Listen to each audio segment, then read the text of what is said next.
అంటే యెరూషలేము యొక్క గోడ కొంత పడిపోయింది, కొంతేమో పాడైపోయింది. పడిపోయినటువంటి దాన్ని కట్టేవారు కొంతమంది, పాడైపోయినటువంటి గోడను బాగు చేసింది కొంతమంది. సరే, ఇప్పుడు మీరు ఇల్లు కట్టుకోవాలనుకోండి, ఎవరిని పిలుస్తారు? మీరు ఇల్లు కట్టుకోవాలనుకోండి, ఎవరిని పిలుస్తారు చెప్పండి? తాపి మేస్త్రిని పిలుస్తారు కదా, అవునా కదా?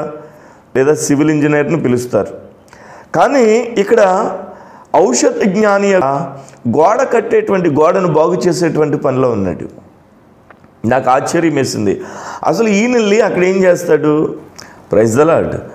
దేవుని పరిశుద్ధమైనటువంటి నామానికి స్తోత్రాలు. మీకు నా యొక్క హృదయపూర్వక వందనాలు తెలియజేస్తూ ఉన్నాను. మరోసారి మీతో మాట్లాడేటువంటి అవకాశాన్ని ప్రభు ఇచ్చినందుకు ప్రభుని స్తుతిస్తున్నాను.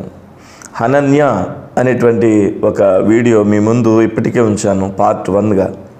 హనన్య అనేటువంటి ఆ పేరు కలిగినటువంటి వాళ్ళు బైబిల్ గ్రంథంలో సుమారు 14 మంది ఉన్నారని చెప్పి ఒక హనన్య అనుగూర్చినటువంటి వివరాలని పార్ట్ 1లో మీకు నేను తెలియజేశాను.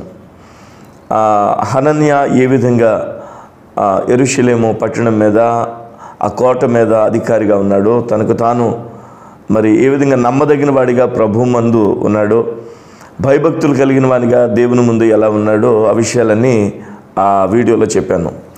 హనన్య అనేటువంటి మరొక ప్రాముఖ్యమైనటువంటి వ్యక్తి బైబిల్ గ్రంథంలో నేను మీకు ఈరోజు చూపిస్తాను.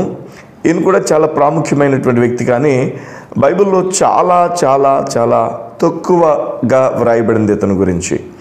చూడండి, ఒక మాట చెప్పాలని అంటే ఒక వచనంలోనే ఈయన పేరు వ్రాయబడింది, కానీ ఈయన యొక్క పరిచర్య మనం గమనిస్తే చాలా చాలా ముఖ్యమైనటువంటి పరిచర్యగా పరిశుద్ధాత్మ ద్వారా మనం తెలుసుకోగలుగుతాం. చూడండి, నెహెమ్యా గ్రంథము 3వ అధ్యాయము 8వ వచనం చదువుతున్నాను. వారిని ఆనుకుని బంగారపు పనివారు సంబంధి అయిన అర్హయా కుమారుడైన ఉజ్జియేలు బాగు చేయువాడై ఉండెను. అతను ఆనుకుని ఔషధ జ్ఞానియగు హనన్య, మరలా చదువుతున్నాను, అతని ఆనుకుని ఔషధ జ్ఞానియగు హనన్య పని జరుపుచుండెను. ఔషధ జ్ఞాని అనేటువంటి ఈ హనన్య, ఈరోజు మనం ఈ హనన్య గురించి కొద్ది నిమిషాలు ధ్యానం చేద్దాం. ఔషధ జ్ఞాని అనేటువంటి హనన్య గురించి మనం ఖచ్చితంగా తెలుసుకోవాలి. ఔషధ జ్ఞాని అని అనగానే నేను అక్కడ ఆగిపోయాను. ఏంటి ఔషధ జ్ఞాని ఏంటి? అసలు ఔషధ జ్ఞాని యొక్క పని ఇక్కడ నమోదు చేయబడడానికి గల ప్రత్యేకత ఏముంది అని చెప్పి నేను ఆలోచన చేశాను. ఇదే విషయాన్ని నేను న్యూ ఇంటర్నేషనల్ వెర్షన్లో ఏ విధంగా ఉందో చదువుతున్నాను. నెహెమ్యా గ్రంథము 3వ అధ్యాయం 8వ వచనం, new international version. Uzziel the son of Arhaya, one of the goldsmiths, repaired the next section, and Hananiah, one of the perfume makers, made repairs next to that. They restored Jerusalem as far as the broad wall. ఇక్కడ Hananiah one of the perfume makers అని చెప్పి వ్రాయబడింది. అంటే సుగంధ ద్రవ్యాలను తయారు చేసేటువంటి వ్యక్తిగా new international వెర్షన్లో మనం చూస్తాం. అదే విధంగా మనం పరిశీలన చేస్తే కింగ్ జేమ్స్ బైబిల్, అది కూడా చాలా ప్రాచుర్యం కలిగినటువంటి బైబిల్ గ్రంథం. ఆ యొక్క వెర్షన్లో మనం చూస్తే ఇదే నెహెమ్యా గ్రంథం 3వ అధ్యాయం 8వ వచనం ఏ విధంగా వ్రాయబడిందంటే, next unto him repaired Uzziel the son of Arhaya the goldsmith. Next unto him also repaired Hananiah the son of one of the apothecaries, and they fortified Jerusalem unto the broad wall. అపోథెకరీస్ అనేటువంటి పదం ఇక్కడ వ్రాయబడింది. ఇప్పుడు నేను మీకు ఏం చెప్పాలని అనుకుంటున్నానంటే, ఈ నెహెమ్యా గ్రంథం 3వ అధ్యాయం 8వ వచనంలో వ్రాయబడినటువంటి ఔషధ జ్ఞానియగు హనన్య, ఆయన గురించి వన్ ఆఫ్ ది అపోథెకరీస్ అని ఒక చోట, one of the perfume makers అని ఒక చోట వ్రాయబడింది. అంటే సుగంధ ద్రవ్యాలను తయారు చేసేటువంటి బృందంలో ఉన్న వ్యక్తిగా, లేదా ఔషధాలు తయారు చేసేటువంటి ఫార్మా అని ఇప్పుడు ప్రస్తుతం వాడుతున్నాం పదం, లేకపోతే కెమిస్ట్ అండ్ డ్రగ్గిస్ట్ అనేటువంటి పదాలు కూడా ఇప్పుడు వాడుతున్నాం.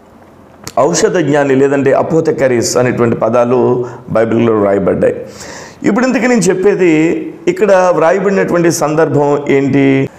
యెరూషలేము గోడలు యెరూషలేము పట్టణం చుట్టూ కూడా ఉన్నటువంటి ఆ గోడలు మరి బబులోను సామ్రాజ్యం ద్వారా కోల్చబడినటువంటి పరిస్థితి మనకు తెలుసు. అయితే ఆ కోల్చబడినటువంటి ఆ గోడల్ని తిరిగి కట్టడానికి దేవుడు నెహమ్యా అనేటువంటి ఒక వ్యక్తిని ప్రేరేపించారు. ఆ పట్టణం చుట్టూరు ఉండేటువంటి గోడలు తిరిగి పాడైపోయినటువంటి వాటిని పడిపోయినటువంటి వాటిని కట్టడం, బాగు చేయడం జరిగింది. ఆ గోడ ఎక్కడైతే పడిపోయిందో దాన్ని తిరిగి మరలా కట్టారు. ఎక్కడైతే పాడైపోయిందో మరలా దాన్ని బాగు చేశారు. మీరు బాగా గమనించాలి. ఎక్కడైతే పడిపోయిందో దాన్ని తిరిగి కట్టారు. ఎక్కడైతే ఆ గోడ పాడైపోయిందో దాన్ని బాగు చేశారు. మనం నెహమ్యా గ్రంథం 3వ అధ్యాయం కనుక తెరిచి చూస్తే చాలాసార్లు కట్టెను కట్టెను కట్టెను అని చెప్పి బాగు చేసెను బాగు చేసెను బాగు చేసెను అని చెప్పి పలుమార్లు వ్రాయబడింది. 3వ అధ్యాయం 1వ వచనం నుంచి 3వ అధ్యాయం చివరి వరకు, అంటే 32వ వచనం వరకు మనం చదివితే చాలాసార్లు వ్రాయబడింది. నేను మచ్చుకు చదువుతున్నాను, చూడండి. 3వ అధ్యాయము 2వ వచనం. అతను ఆనుకుని యెరికో పట్టణం కట్టిరి, వారిని ఆనుకుని ఇమ్రీ కుమారులైన జక్కూరు కట్టెను. ఆ విధంగా కట్టెను కట్టెను కట్టెను అనేటువంటి పదాలు చాలాసార్లు కనిపిస్తాయి. ఇప్పుడు చూడండి 15వ వచనం. అటు వెనుక మిస్సాపు ప్రదేశమునకు అధిపతి అయిన కొల్హెజే కుమారుడైన షల్లూము దారి యొక్క గుమ్మమును బాగు చేసి కట్టి అని చెప్పి వ్రాయబడింది. అదే వచనం చివరిలో సిలోయము మడుగు యొక్క గోడను అతడు కట్టెను అని చెప్పి వ్రాయబడింది. అంతేకాకుండా బాగు చేసినటువంటి పదాలు కూడా ఇక్కడ ఉన్నాయి. ఇక్కడ చూడండి 9వ వచనం చివరిలో ఉంది, ఆ తర్వాత 12వ వచనంలో ఉంది, 11వ వచనంలో ఉంది, తర్వాత మనం చూస్తే 20వ వచనంలో ఉంది, 21వ వచనంలో ఉంది, 23వ వచనంలో ఉంది, 24వ వచనంలో ఉంది, 25వ వచనంలో ఉంది. బాగు చేసెను బాగు చేసెను బాగు చేసెను ఇంకా చాలాసార్లు ఉంది. అంటే యెరూషలేము యొక్క గోడ కొంత పడిపోయింది, కొంతేమో పాడైపోయింది. పడిపోయినటువంటి దాన్ని కట్టేవారు కొంతమంది, పాడైపోయినటువంటి గోడను బాగు చేసింది కొంతమంది. సరే, ఇప్పుడు మీరు ఇల్లు కట్టుకోవాలనుకోండి, ఎవరిని పిలుస్తారు? మీరు ఇల్లు కట్టుకోవాలనుకోండి, ఎవరిని పిలుస్తారు చెప్పండి? తాపి మేస్త్రిని పిలుస్తారు కదా, అవునా కదా? లేదా సివిల్ ఇంజనీర్ని పిలుస్తారు. కానీ ఇక్కడ అంటే పనిలో ఉన్నాడు. నాకు ఆశ్చర్యం వేసింది. అసలు ఈయనల్ని అక్కడ ఏం చేస్తాడు? ఆ కాలంలో రకరకాలైనటువంటి ఆకులు అలములు తీసుకొచ్చి దాన్ని నూరి దాన్ని ఔషధాలుగా తయారు చేసేటువంటి పని కదా. అలాంటి ఔషధ జ్ఞాని యొక్క హనన్య ఈ గోడను కట్టడానికి వెళ్ళి ఏం చేస్తాడు? మనం పరిశీలన చేస్తే గోడ కట్టింది కొంతమంది, పాడైపోయినటువంటి గోడల్ని బాగు చేస్తుంది కొంతమంది. ఇప్పుడు మీరు కొన్ని చోట్ల వింటారు, డాబా ఇళ్ళు ఉంటాయి కదా, అంటే పైన స్లాబ్ ఉండేటువంటి ఇళ్ళు ఉంటాయి. కొంతకాలానికి ఆ స్లాబ్లో నుండి లోపలికి నీరు చెమురుస్తూ ఉంటుంది కొన్ని ఇళ్లల్లో. ఎందుకంటే ఆ స్లాబ్ వేస్తున్నప్పుడు సరైనటువంటి జాగ్రత్తలు తీసుకోకపోవడమే దానికి కారణం.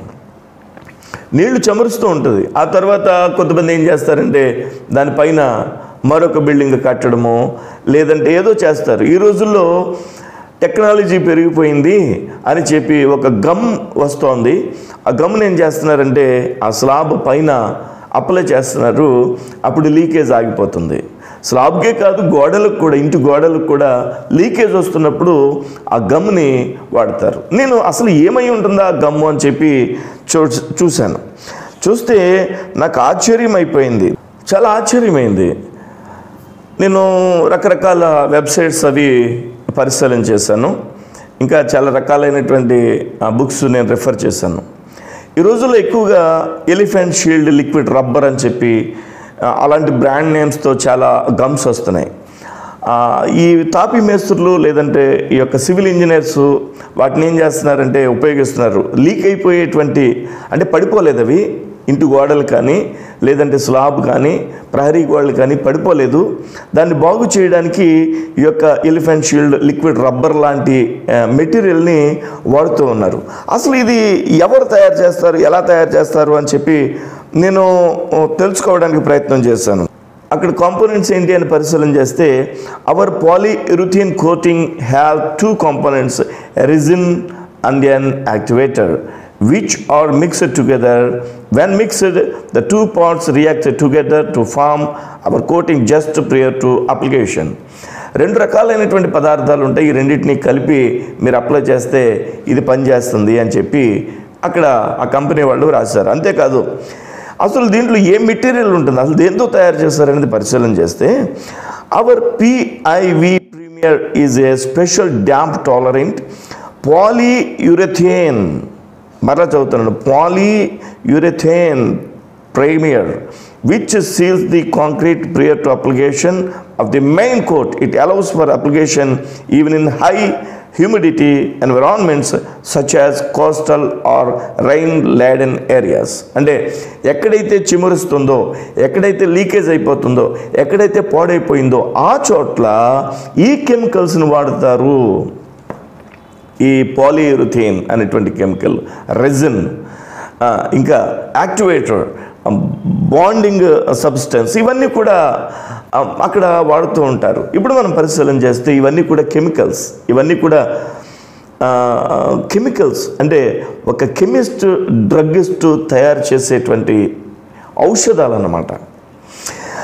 ఈ ఔషధ జ్ఞాని యొక్క పని ఎక్కడ ఉపయోగపడిందంటే కట్టే పనిలో కాదు, కానీ కట్టినటువంటి గోడలు ఆల్రెడీ కూల్చేశారు కదా శత్రు సమూహము. ఆ కూల్చినటువంటి ఆ పరిస్థితుల్లో కొన్ని గోడలు పాడైపోయాయి, కొంతమేర పాడైపోయింది గోడ. పాడైపోయినటువంటి గోడను పరిశీలించి దీనికి ఏ కెమికల్ అప్లై చేస్తే, ఏమి అప్లై చేస్తే ఈ గోడ మరింత స్ట్రాంగ్గా ఉంటుంది, పడిపోకుండా ఉంటుంది అనే పనిలో ఈ ఔషధ జ్ఞాని హనన్య ఉన్నాడు. నేను అంటాను ఇక్కడ దేవుని యొక్క సంఘం, దేవుని యొక్క పరిచర్యలో అందరూ అవసరమే, అందరూ అవసరమే. నేను డ్రగ్గిస్ట్ని కదా, కెమిస్ట్ని కదా, నేను ఔషధ జ్ఞానిని కదా అని చెప్పి ఈ హనన్య కూర్చోలేదు. నెహమ్య ఔషధ జ్ఞాని ఎక్కడ ఉపయోగపడతాడో తెలుసుకుని ఔషధ జ్ఞాని యొక్క జ్ఞానాన్ని ఆ పడిపోయినటువంటి గోడ సమూహంలో, ఎక్కడైతే గోడ పాడైపోయిందో, ఎక్కడైతే ఇంకా నిలిచే ఉండి పాడైపోయిందిగా కనిపిస్తూ ఉందో ఆ గోడని రీబిల్డ్ చేయడం లేదా స్ట్రెంగ్తన్ చేయడానికి ఈ యొక్క హనన్యాన్ని ఉపయోగించుకున్నాడు నెహమ్య. నేను అంటాను సంఘంలో ఎవ్వరు వేస్ట్ ఫెయిల్ ఎవరు ఉంటారండి. ప్రతి ఒక్కరికి దేవునికి అవసరమైనటువంటి వ్యక్తులే. కొంతమందికి కొన్ని రకాలైనటువంటి పరిచర్యలు ఉంటాయి. కొంతమంది ఈ యొక్క సంఘ కార్యక్రమాల్లో భోజనాలప్పుడు వండుతారు. కొంతమంది ఆ యొక్క సంఘ కార్యక్రమాల్లో భోజనాల కొరకైనటువంటి ఆహారాలు తీసుకొస్తారు. కొంతమంది అక్కడ చాపలేస్తారు. కొంతమంది ఆ యొక్క మందిరాన్ని శుభ్రం చేస్తారు. కొంతమంది సిద్ధపరుస్తారు. కొంతమంది పాడతారు. కొంతమంది సంగీతం వాయిస్తారు. కొంతమంది కానుకలు పెడతారు. కొంతమంది దేవుని యొక్క సన్నిధిలో వివిధ రకాలైనటువంటి పనులు చేస్తారు. ఏ పని చేయకుండా ఎవరు ఉండకూడదు. ఏదో పని ఆరాధించేటువంటి పని చేయాలి. నువ్వు వచ్చి కూర్చుని దేవుని నామాన్ని స్తుతి, ఒక్కొక్కసారి సేవకుడు చెప్తుంటే రెఫరెన్స్ తీసే పనిలో ఉంటారు. కొంతమంది క్రొత్త వాళ్ళు వస్తుంటే వాళ్ళతో మాట్లాడేటువంటి పనిలో ఉంటారు. మీరు రండి దేవుని మందిరానికి అని. రకరకాల పనులు అనేక మందికి దేవుడు అప్పగిస్తూ ఉంటాడు. కొంతమంది ఆరాధన చేస్తారు, కొంతమంది ప్రార్థన చేస్తారు, ప్రార్థన చేయడమే వారి పని. కొంతమంది కౌన్సిలింగ్ చేస్తారు, కొంతమంది దేవుని యొక్క సేవకుని గురించి ప్రార్థన చేస్తారు. ఇలా రకరకాలైనటువంటి పనులు ఉంటాయి. ఔషధ జ్ఞాని అయినటువంటి ఈ హనన్య ఈ గోడల్ని స్ట్రెంగ్తన్ చేయడానికి, లేకపోతే బలోపేతం చేయడానికి, బాగు చేయడానికి ఉపయోగపడ్డాడు. నీవు సంఘంలో ఎలా ఉపయోగపడుతున్నావు అసలు? కొంతమంది వచ్చినటువంటి వారు చెప్పులు బయట పెడుతుంటే ఓ పోగులా పెట్టేస్తుంటే ఆ చెప్పులు విడిచేటప్పుడే వాళ్ళ దగ్గరుండి ఇట్లా విడవండి అని చెప్పి దగ్గరుంటారు. అది నామోషిగా ఫీల్ అవ్వరండి వాళ్ళు. ఆ పని వాళ్ళు ఎంచుకుంటారు. ఇప్పుడు నువ్వు వీడియో చూస్తున్నావు, నీవు కూడా నీ సంఘంలో దేవుని నామానికి ఏ రకమైనటువంటి పనిలో నిమగ్నమయ్యావు? ప్రతి ఒక్కరు అవసరం. నెహెమ్యా ఏం చేశాడంటే అందరినీ సమకూర్చి చాలా త్వరితగతిని ఆ పడిపోయినటువంటి గోడని కట్టడం కానివ్వండి, పాడైపోయినటువంటి గోడను బాగు చేయడం కానివ్వండి జరిగిపోయింది. కారణం ఏంటంటే ఎవరి పని వాళ్ళు చేసేస్తారు. ఈరోజు దేవుని యొక్క సేవకుని పని దేవుని యొక్క సేవకుడు చేస్తాడు. సంఘ క్రమములో సంఘ బిడ్డలందరూ కూడా వారి పనుల చొప్పున నిమగ్నం అవ్వాలి. అప్పుడే సంఘ కార్యక్రమాలు అభివృద్ధి పదంలో సాగుతాయి. దయచేసి మీరు అర్థం చేసుకుంటారని అనుకుంటున్నాను. దేవుని యొక్క సేవకుడిదే ఈ పరిచర్య భారం కాకూడదు.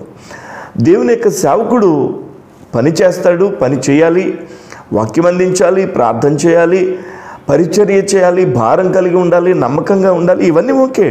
కానీ సంఘ సభ్యులుగా మీరు వెళ్ళి కూర్చొని ఏదో ఒక చిన్న కానుకిచ్చి ఏదో ఒక పాట పాడి లేదా ఏదో ఒక కొద్దిసేపు వాక్యం వినేసి వెళ్ళిపోవడం అంతేనా?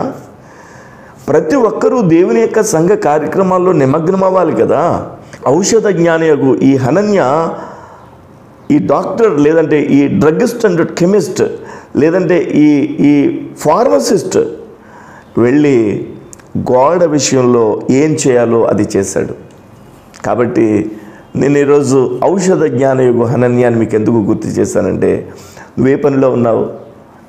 నువ్వు సంఘంలో కలెక్టర్గా వెళ్ళావా, లేకపోతే ఒక పోలీస్ ఆఫీసర్గా వెళ్ళావా, లేదంటే ఒక పెద్ద రెవెన్యూ ఆఫీసర్గా వెళ్ళావా? అవన్నీ నీ ఆఫీసులో. కానీ దేవుని మందిరంలో నీ వంతు పని ఏంటి? నీవు సంఘ కార్యక్రమాల్లో ఏ విధంగా పాలు పొందుతున్నావు? ఏమండి, నాకు పాడడం రాదండి, వాక్యం చదవడం రాదండి, నాకు ఆరాధన చేయడం రాదండి, ఏమీ రాదండి. నువ్వు ప్రార్థన చెయ్యి, నువ్వు ఒంటరిగా ప్రార్థన చెయ్యి. దేవుని యొక్క సంఘం కోసం ప్రార్థన చేసే పని నీకు ఇచ్చాడు. ఏ పని రాదండి. అక్కడ చెప్పులు ఇప్పుతారే, అక్కడ క్రమంగా చెప్పులు విప్పే చోట నువ్వు కొద్ది నిమిషాలు అక్కడ పని చెయ్యి, దేవుడిని ఆశీర్వదిస్తాడు. సంఘ కార్యక్రమంలో పాలు పొందండి. ఎవరో మిమ్మల్ని ప్రేరేపించడం కాదు, మీకు మీరే ఒక ప్రేరణ తెచ్చుకుని వీడియో ద్వారా దేవుని యొక్క సంఘ కార్యక్రమాల్లో పాలు పొందాలని దేవుని యొక్క సన్నిధానంలో దేవుని యొక్క సేవకునిగా మీ ముందు ఈ మాటలు ఉంచుతున్నాను. హనన్య అనే మాటకు అర్థమేంటో మొదటి వీడియోలో చెప్పాను. యెహోవా కృపగలవాడు. కాబట్టి హనన్య అనేటువంటి ఈ ఔషధ జ్ఞాని కూడా ఈ యొక్క యెరూషలేము ప్రాకారములు బాగు చేసేటువంటి పనిలో నిమగ్నమయ్యాడు. తాను సక్సెస్ఫుల్గా చేశాడు. నేను కూడా మనకు దేవుడిచ్చినటువంటి తలాంతేదో, మనకి దేవుడిచ్చినటువంటి ఆ జ్ఞానం ఏదో అది దేవుని సన్నిధిలో ఉపయోగిద్దాం. కొంతమంది ఆర్థికంగా బలంగా ఉంటారు. వాళ్ళు ఆ సంఘ కార్యక్రమాల్లో ఏదొచ్చినా కానీ భుజం కాసేటువంటి ఆ బలం వాళ్ళకు ఉంటుంది. ఆ పనిని దేవుడు వాళ్ళకి ఇచ్చాడు. రకరకాలైనటువంటి పరిస్థితుల మధ్యలో సంఘ కార్యక్రమం అభివృద్ధి చెందాలి. ఈ విషయాల్ని ఆధ్యాత్మిక కోణంలో అర్థవంతంగా మీరు అర్థం చేసుకోవాలని మనస్ఫూర్తిగా కోరుతూ మీకు నేను హృదయపూర్వక వందనాలు తెలియజేస్తున్నాను. దేవుడు మిమ్మల్ని దీవించునుగాక, ఆశీర్వదించునుగాక. ఆమెన్.